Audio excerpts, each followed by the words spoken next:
All right, hello everyone, it's silverkyle, and today we are going to be taking a look at everything that I picked up in the month of December 2021, the last month of the year, and I ended it with a bang. This is by far the most amount of items or stuff that I got in one month. Not the most expensive, but definitely a lot of things that I got. I mean, Christmas happened. And I just kind of went crazy at one point, and I decided I want a bunch of Xbox 360 games. So there's a lot of Xbox 360 games that I paid, I don't know, anywhere from $3 to $5 for used. And now that I have a PlayStation 5, there's quite a few omnibus in here. I got quite a few things. So let's start it off because this is going to take a while. With Kina Bridge of Spirits, the deluxe edition, which is the physical copy of the PlayStation 5 game here. So happy that I decided to create a physical copy of this game because this is one of the main things that I was looking forward to on the PlayStation 5, and I really didn't want the digital game because I actually would have picked it up. If it was only digital only, because that's what it looked like it was going to be, I would have eventually picked it up because I really want to give this game a try. And it's okay. It's not exactly what I was expecting. I was expecting maybe a little bit more immersive and open world, but it's much more linear than I had expected, which is sometimes okay, but I was expecting, I don't know, just something like a much more open forest and not, point A to point B kind of thing. Normally, that's what I prefer. I usually always prefer point A to point B, but then you have things like Skyrim and Breath of the Wild, which end up being, my favorite games of all time. For some reason in my mind, I expected like a rather biggish forest, not nearly the size of Skyrim or Breath of the Wild, but some kind of, you're in this forest and you kind of just got to go around, and then there'd be different things to go and do. It kind of plays a little bit like Pikmin with these cute little spirits, I guess. I don't even know what they are yet. And you have to go around in this world and get rid of the rot, get rid of the basically really ugly stuff that's kind of poisoning the world and the forest. And you have these little guys that kind of help you out, and the more that you get of them, the more bigger tasks that they can do. So when you're in battles, you can kind of use them. You're battling yourself, like you're still controlling your character and battling, and you're doing the most amount of damage that way. But you can also have these guys kind of going around and doing extra little things for you, getting extra health and things like that. So I'm hoping that maybe that mechanic of the game will kind of open up a little bit more down the road, because I'm still just at the very beginning of this game. Next up is Spider-Man Miles Morales, and this is the Ultimate Edition, which includes the remaster of Spider-Man on PlayStation 4, which I absolutely loved. I had to get this game. Now that I have a PlayStation 5, like I have a list specifically of games that I want to pick up, and I don't want to go too crazy because I know that they'll go down in price, and I can only play them so fast. So once I beat Kina, I'm going to be moving on to this. I'm also currently playing Tales of Arise, right there. You can't even really see it, but it's right back there. And so yeah, I'm really looking forward to this, and this is kind of like an expansion. It's like Spider-Man 1.5. Really looking forward to that though. Next up is Death Note Black Edition Volume 1. I have read, I think, the first 3 volumes of this, like the single volumes, and was really enjoying it. And now I just decided that I want to pick up all the Black Editions because it's a little bit bigger than the regular manga. I think I always say manga, and it's wrong. I think it's manga. Anyway, whatever the hell this is, I really, okay, this contains volume 1 and 2, so I've already technically read this, but I want to reread it and kind of finish the rest of the series in the Black Edition version, although I think volumes 2 and 3 are kind of hard to find, so that's going to kind of suck. But the regular volumes, the single volumes, are also extremely hard to find. I wanted 4, and I can't find that. Next up is, while I was ordering from Indigo, I decided to pick up, so I got Death Note. I ended up getting a Christmas present there, which was a snow bear, a polar bear mug, coffee mug for my mother for one of her gifts that ended up being her favorite gift of everything that I got her. It's pretty freaking cute. The back of it has like a little tail. Anyway, while I was there, I ended up getting Death Note and also Dark Roads, which is a novel by Chevy Stevens. Never heard of this author before, but I think it's something about a sibling goes missing, and a year later they go back to the town to try to find the sibling, something like that. I think it's some kind of mystery novel, which I always love.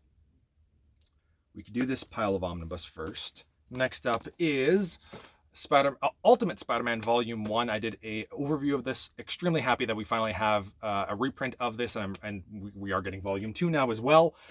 Pretty much this came out, well, this comes out January 4th, tomorrow, but I ended up getting it like 2 weeks ago for whatever reason, because I'm in Canada. I have no idea why. But anyway, very happy to have this, and then pretty much as soon as I got it, they announced that a Volume 2 was coming out, so that's really exciting. Hopefully we get the entire run. And also, Ultimate X-Men is coming out next summer as well, so it's cool that they're going back to this. Next up, although at the same time, I would just like for them to complete the Amazing Spider-Man run first before they start touching the Ultimate Universe. I don't know. It's so hard to say where I would want it, right? It must be so hard to try to figure out, okay, what is going to sell? What's the next thing that we should focus on?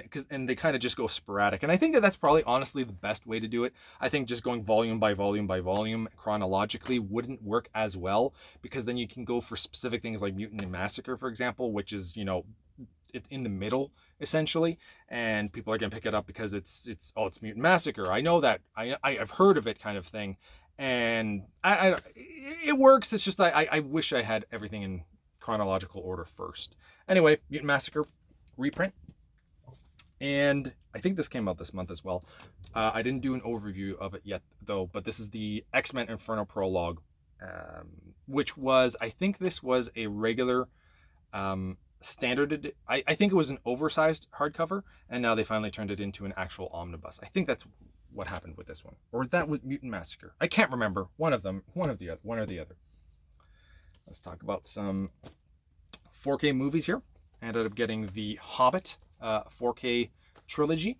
I have the Lord of the Rings already, so I'm really happy to have this. The Hobbits are, the first one I really enjoy, and the music in the first one is excellent. The second one is still good, and then the third one is just, I don't care for it. I still would say that they're not nearly as good as the Lord of the Rings. But I don't particularly like Return of the King. So, because I love Fellowship of the Ring, I love the Two Towers. Two Towers is, I seriously go back and forth between the two of them as my favorite Lord of the Rings movie. To me, they are actually perfect movies, 10 out of 10s. And then Return of the King is still good, but not nearly as good as the first two. And I almost feel that the first Hobbit potentially beats the Return of the King. I'm gonna have to do a marathon and watch them all to see how I feel about it. I'm gonna put these guys over here. Also, after watching Spider-Man No Way Home, I was just in a very big Spider-Man mood. Or I think as I was nearing the premiere for that movie, I decided that I wanted to have them in 4K, and that is I know that a lot of people don't necessarily like the Amazing Spider-Mans. I'm kind of in the same boat for the first movie. I'm in the minority that likes the second movie.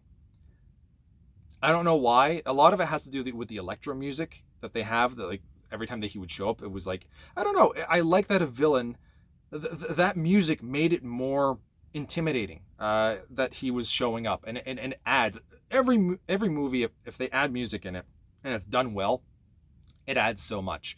And they did a good job with the second one. Also, I like Garfield as Spider-Man. I just think that the stories that they were presenting in them, and the Rhino in the second one, that was crap. I didn't like that at all. I didn't really like Harry Osborn either. He didn't really do anything for me. Next up is, speaking of Spider-Man, let's keep going with that theme. I got SpiderMan Homecoming in 4K, and I got this from, this one's from Kevin from Team Beardage. We ended up doing like a gift exchange between the three of us. I've had them on here before. It's been a while since we've done a live stream though, but he ended up getting me SpiderMan Homecoming, so thank you very much. My MCU collection is getting there in 4K. I think I have 14 or so, and I also got Ghostbusters, the first one, which is by far my favorite, in 4K as well, from Jason, so thank you very much, Jason. This is one of the best movies of all time. I seriously have this in my top 20. Maybe not my, I don't know. This is my favorite comedy of all time, and it's potentially in my, I think it's in my top 20. I feel safe saying that. One of these days I'm gonna have to do like an entire video on all of that. I also watched recently Ghostbusters Afterlife, and it was okay. They did a lot of things right, but it was not nearly as good as the first one. And I would still argue that Ghostbusters 2 is better than Ghostbusters Afterlife. There's a few things in there that I did very much like. I like the story. I like surprisingly, the female lead that's a kid was excellent. She was awesome, and I rarely like kids in movies, but she did a great job. Really, really liked her. I didn't like that it wasn't in New York, but it kind of worked for the theme of what they were going for with the story. But Ghostbusters to me happens in New York. So anyway, hoping that they make more of those down the road, because there's some stuff that they could do that I would really like.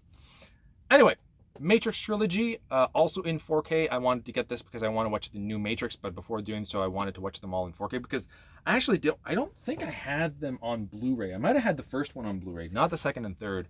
And while the first one is one of the best movies of all time, the second one is still good, just not nearly as good as the first. And then the third one I'm currently watching, I watched about half of it, and I was like, okay, I just got to take a break. The third one is just not all that great, but I will do an overview of what's contained in this because it's a trilogy, and so yeah, I'll do a quick overview. Same thing with Spider-Man, I might do that too, but I wanted to watch them first before I dived into that. Okay, before we get into all the Xbox 360 games, I think those are all Xbox 360. We've got just a few games that aren't. I Am Setsuna on the Nintendo Switch. I finally have a physical copy of this game.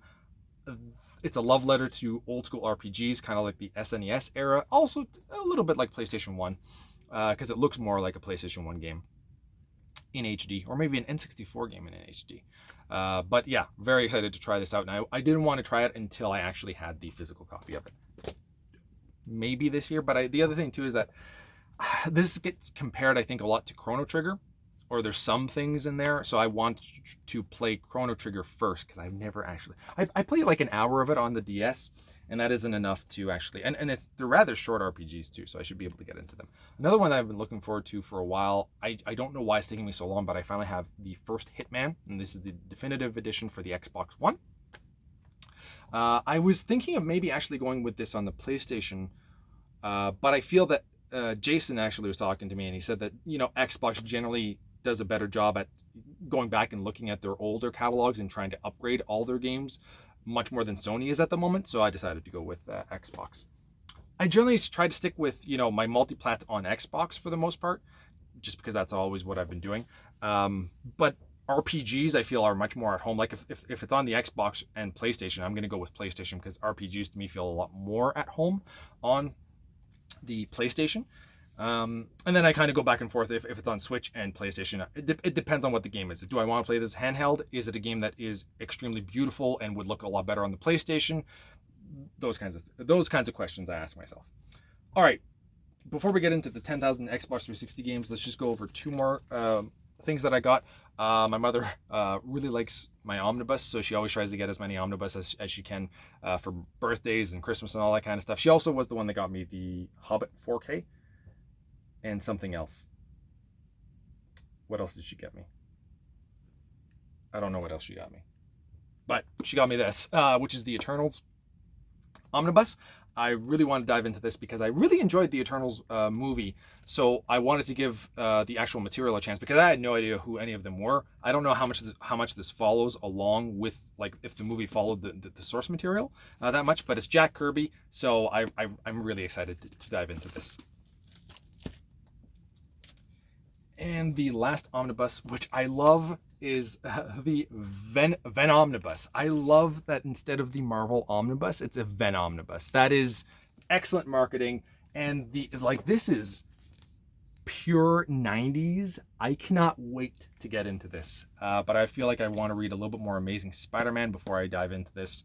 I got caught up with the actual reading of when Venom shows up in Amazing Spider-Man and all that, so that I don't know. I'm very OCD like that.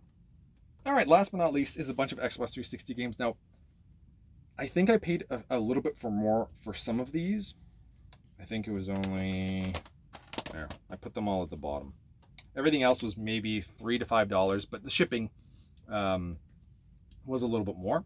So I'm just gonna grab them here as I bang my elbow. Borderlands 2. I've played the first one. I liked it. I like the art style a lot, and I would like to play this online. So that's definitely what I'm looking forward to. Dead Rising 2, I do have the first one already, so I just wanted to kind of get that. And I think I have the third one too now. Yeah, so I think I have all of them now. Is there a Dead Rising 4? I feel like there is. Anyway, Rage, this is another game that I've been looking for. Here's the thing too, I have Game Pass, but I want the physical copies of these games. And also another thing that's weird is that I've always seen Rage as the Anarchy Edition, I think is what it was called. And this is the first time I ever see it without the Anarchy Edition. I feel like there was so many Anarchy Editions, and this is just by itself.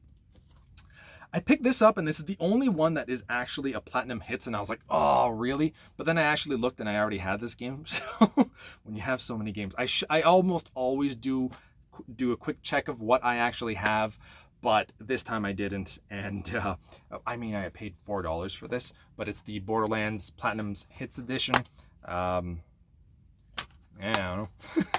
I already have it, the regular edition, so it's not that I don't technically, I don't need it. I'm just very happy that out of all the games that I got, the only platinum hits was something that I already had. Everything else here, I double checked and I did not have it. Fallout 3, not the biggest Fallout fan. I have played Fallout 4. It was okay. Not exactly my cup of tea, but I do want to give it a bit more of a go down the line. Lost Planet Extreme Condition. I don't know why I got this. I just saw it from the same seller and I was like, might as well. And that's End War. It's like an RTS on the Xbox 360. There was Xbox 360 had a few RTS games. Dragon Age Origins, also on Game Pass, but I wanted the physical copy of this. I used to have these, but I don't anymore. And now I'm slowly trying to get them all back again. The Prince of Persia 2008, I think, remake. 2008 or 2009. I think it's 2008. Kind of excited to get into that at some point in time. One that I was really looking forward to is SSX. This looks like so much fun. Snowboarding. I really don't care for. I have played the Tony Hawk Pro Skaters 1 and 2 when they first came out like 20 years ago. I liked them. And that's pretty much the only snowboarding games or skateboarding games that I've ever played. But SSX, this one specifically, looks like a lot of fun. And so all of those were about either $3 to $5. This I think was maybe 10, and the other two were about $10 as well. And that is Enslaved Odyssey to the West. I've heard a lot of things when this game first came out, and it seemed like maybe like they got a cult following because everybody that has played it says really big things about it, but I feel like not a lot of people have actually played this game. XCOM Enemy Unknown. This is a game that I wanted from the beginning, and I always liked the cover of it with this kind of lenticular foil kind of thing going on when you kind of you can't see it too well. But yeah, no, this looks freaking awesome. I cannot wait to dive into that. And a game that I've been looking forward to for so long, and that is Imagine and the Forsaken Kingdom. I don't think that this game necessarily got really good reviews at all, but it just looks so much fun. I love the look of the character. That sold me on the game. I looked at the gameplay and I was like, yeah, you're running around with this gigantic big monster and he helps you out. That I'm sold. So that's everything that I picked up for the month of December 2021. Quite a few things. January looks like there's going to be quite a few omnibus coming out, although it looks like some of the omnibus that I have on pre-order are getting a little bit moved back until I think there's one for February and one for March. So there's still a lot. I just don't know exactly how many I'm going to get. I think at one point there was like 6 of them, and I was like, that's going to be insane. That's a lot of omnibus in 1 month. But I think, well, Ultimate Spider-Man came out a little bit earlier because that was supposed to be January 4th. And I think one got moved to March. Maybe one got moved to February. Maybe there was 7 and now there's only like 4. I don't know. We're going to find out. So thank you all for watching. Let me know in the comments below what you ended up getting for December. And we'll talk to you all next time. You have been bearded in. Beardage.